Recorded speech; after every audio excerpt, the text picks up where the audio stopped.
It's a matter of great honor for our channel Lex Consilium Foundation for the playlist Going Strong to interact with one of the most respected legal luminaries, a senior advocate, Mr. Fali S. Nariman.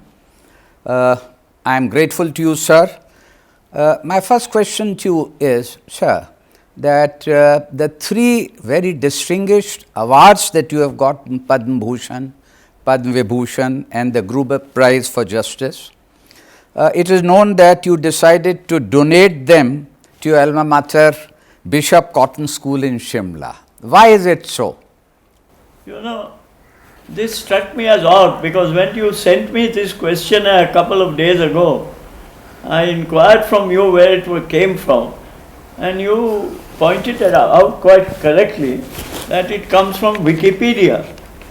Now, unfortunately, I have never said to anyone that these awards are to be dedicated to anybody or anything, any institution. But I must tell you, since you asked me this question, that the Bishop Cotton School, Shimla, had another connotation for people who were with me in college, and it was rather peculiar, and it was to my detriment.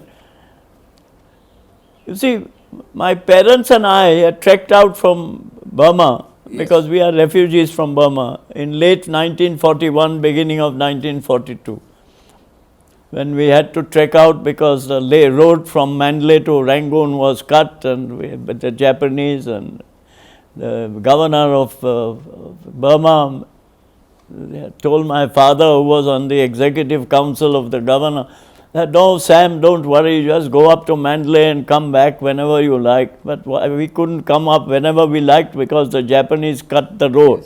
And so we were forced, without assistance, to travel by various means, bullock cart and by boat, etc., around the Chindwin River, and come ultimately on foot to Manipur in India, Manipur, which is just now burning on foot. Yeah.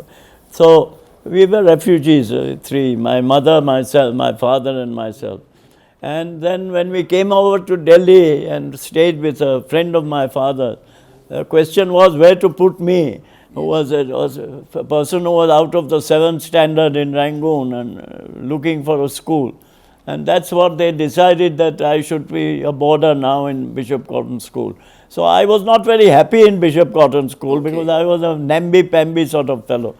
But nonetheless, I think Bishop Cotton School was pretty good because, particularly since I passed out from senior Cambridge with full honours at first class and so on.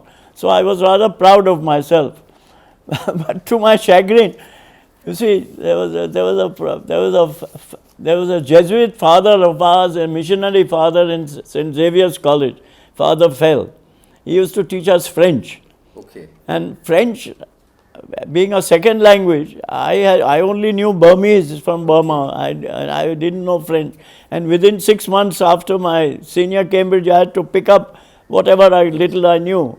And he would always pick on me because I was the first in the row of boys, because boys were separated from girls in the first year arts class in St Xavier's College. If you've seen St Xavier's College, lecture room number 5 is an enormous room. There were about hundreds of people would be there. And he would always pick on me and say, number 308, pars, parsing. Pars, a French word for aprendre. And I made a big hash of it. I said something or the other which was wrong. So he said, oh, where did you go to school, man? And I said, very proudly at that time, since I was just 13 years old, Bishop Cotton School, Shimla. And he said, Shimla? But man, why did this boy go so far to learn so little? And this erased from my memory, but all my contemporaries who are alive still remember it. Anyway, that is on this sort of topic, yeah.